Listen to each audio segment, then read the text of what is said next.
Hello all of you beautiful people, Jules here for WhatCulture.com, and I'm not sure if this needs to be stated at this point in time, but cheating, whether on a test, on a person, or just in an effort to get ahead over others, isn't exactly a good thing. And yet, pretty much everywhere we look, there's someone trying to skew the system in their favour. Even video games aren't safe from enemies that cheat the mechanics of the game itself, or players that hack the code in order to feel good about themselves. And of course, there's a litany of cheat codes that allow you to warp the game world in weird and wonderful ways. Yet there are some titles that are so bloody difficult or downright unfair that you might end up resorting to cheats in order to level the playing field. So let's take a look at them. As I'm Jules, this is WhatCulture.com, and these are 8 video game cheats you were forced to use. Number 8. CONTRA code. CONTRA. You can't really speak of video game cheats that were spammed so much that they belonged on an OAP lunch special menu without talking about the one and only CONTRA code from the title of the same name.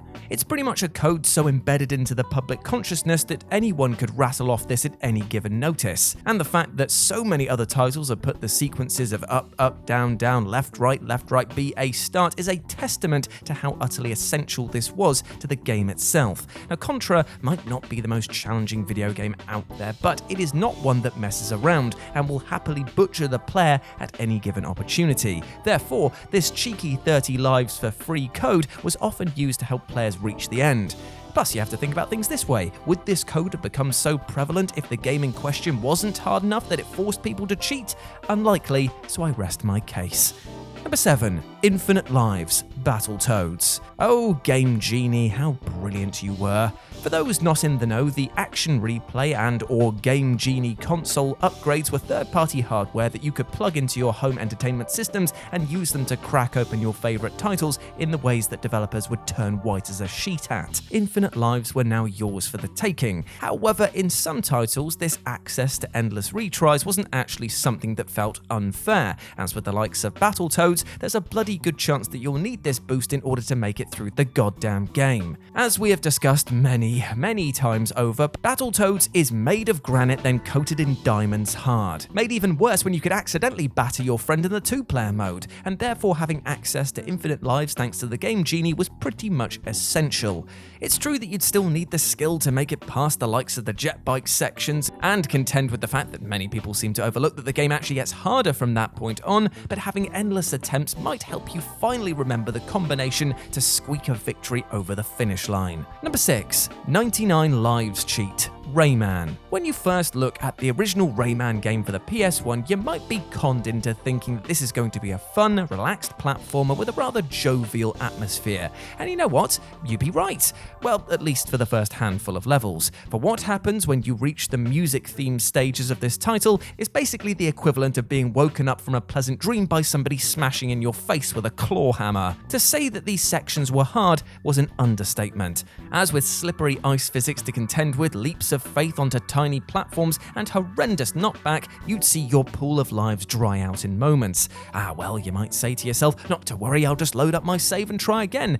Well, my friend, I've got some bad news for you, as RAYMAN, for some unholy reason, saves the number of lives that you were on at that moment in time, meaning that when you get a game over, you might be sent back to a point where you only had 1 life left to begin with. And seeing as the game only got harder from that point on, that 99 lives cheat was pretty much the only way you were going to see things through to the end. No wonder RAYMAN doesn't have any arms, it's because the difficulty has ripped his bloody limbs off. Number 5. Royal Escape, Professor Layton and the Curious Village. So as a British citizen, I absolutely adore the Professor Layton series, not only because the titles are utterly charming and present London life in possibly the only way that one could term adorable, but also because it's officially mandated by the Queen that we show respect to this puzzling platformer.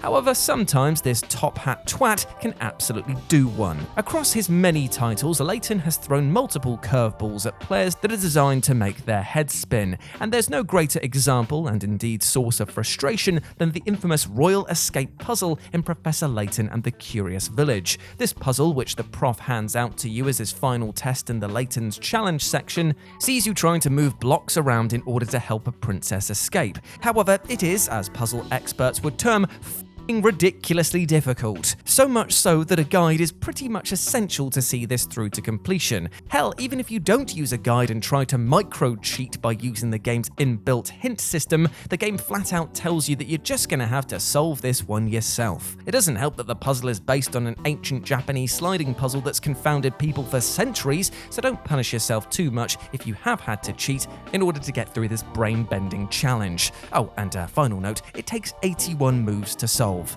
Have fun with that. Number 4, 2-player final boss cheese, Pocky and Rocky. I honestly don't get enough opportunities to talk about the sheer joy that is Pocky and Rocky on the SNES. Now this game is at once cute as all hell and hard as Lucifer is himself for people who sin. As you make your way through level after level of bullet hell madness, you'll have your skills pushed to breaking point by the adorable critters that make up Pocky and Rocky, yet this facade drops somewhat when you get to the final boss. This guy is as cheap and nasty as an opened sandwich from Poundland and will completely destroy your stock of lives in short order with his homing magic attacks and ridiculous health pool. Still, some players discovered a cheat to beat this boss, and it's become so useful that it's pretty much become the way to beat him. All you have to do is make sure that you're playing the game in 2-player co-op mode and have one player take damage from his lightning attacks while standing in the top left or right corner. So from here, the game will somehow read that the player is now immune to his attacks, but will also draw aggro from the boss, meaning that you'll be able to kill this magic-wielding wanker in short order. You like throwing around spells and tricks? Well, try this trick on for size, you utter wizard sleeve. Number 3, 900 KOROK seeds, Legend of Zelda Breath of the Wild. So I remember when Breath of the Wild came out and the world over paradoxically had their breath taken away completely by this charming and fantastically presented title. However, something which veered the situation into this man is overgasped territory came when it was revealed that there were 900 KOROK seeds to collect. 900? That is insane. I don't know what seeds Nintendo were smoking themselves, but putting this many collectibles in a game is something that borders on piss-taking. Now, most games get flack for putting in collectibles close to 100, so what in the fresh hell is going on here? Well, it's only when you take a step back and glance at the official companion guide that was released at the same time that you now see exactly what the plan was. And that was to make you cheat. No one was going to find all of these seeds on their own, so how nice of Nintendo to offer all of that information that you'd need for the low price of your dignity and around £20 to £30. For a family-friendly company, teaching kids to cheat under the guise of helping them is truly shady indeed. Number 2, Infinite Rare Candy, Pokemon Red and Blue. Now I know some pokey purist trainers out there will instantly turn their noses up at the rest of us who chose to slum it with the missing no exploit in the original Red and Blue titles, but you know what? These people clearly never took part in the horror show that was playground battling during school lunchtime breaks. In these dirty, disgusting, and likely illegal animal avatar battles, if you didn't have max level Pokemon across the board, then you were going to be having a worse time than finding out double art has been cancelled, and instead you were going to have to sit on the year above's maths classes all afternoon. Therefore, you were either going to need to train relentlessly or cheat your trousers off with the missing no exploit, which would allow for an infinite item duplication glitch, allowing your rare candy stock to skyrocket. Now, there would be no critter you couldn't catch with your unlimited Master Balls, and no foe that you couldn't fell with your roided up roster. Finally, you were the very best, but the real question is, can you live with yourself? Yes. Quite easily, in fact. And number 1, Extra Lives Cheese, Ninja Gaiden. So, to put it bluntly, the original Ninja Gaiden for the NES is a game that is so hard that it could even beat up that boastful kid at school's dad. You know, the one who could apparently lift a bus and worked for Microsoft and so had all the insider hacks and secrets. Yeah, even he wouldn't stand a chance against this game. Ninja Gaiden is so infamously difficult, thanks in part to enemies that respawn at such a rate that sometimes you haven't even moved off the screen before they appear, cheap knockback that will send you flying into insta-kill pits, and of course bosses that would just eat your health like it's cheat day and you're a full fat tub of ice cream. So much so that even speedrunners often give this title a wide berth. When a person who has trained their entire life to beat this game can only get through some bosses with only a fraction of their health remaining, what chance do the rest of us have?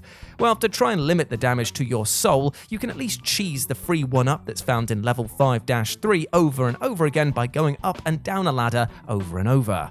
Seriously, this was as close to cheating as this game allowed, and trust me, everyone, and I mean everyone, exploited this glitch to kingdom come. And there we go, my friends. Those were 8 video game cheats that you were forced to use. I hope that you enjoyed that, and please let me know what you thought about it down in the comments section below. As always, I've been Jules. You can go follow me over on Twitter at RetroJ, or you can swing by Live and Let's Dice. That's Dice with a C, where I do all of my streaming outside of work, and it'd be great to see you over there, my friends. But before I go, I just want to say one thing. Sometimes in life, we'll be presented with situations where the easy way out will be the most tempting. But you know what? Sometimes the best victories are the ones that actually take time and effort, and most of all, perseverance. Never give up on something because you're finding it too difficult, and opt for the easy way out, because trust me, learning new skills, learning new things about yourself, growing spiritually and physically as a person takes time. Defeat is not something you should be afraid of. It is an honest teacher, because it shows you your limitations and where you need to improve, and more importantly, where you might need help from friends and family. I want you to just live the best life you possibly can, so don't cheat yourself on this. Give it your all and keep going. As always, I have been Jules. You have been awesome. Never forget that, and I'll speak to you soon. Bye.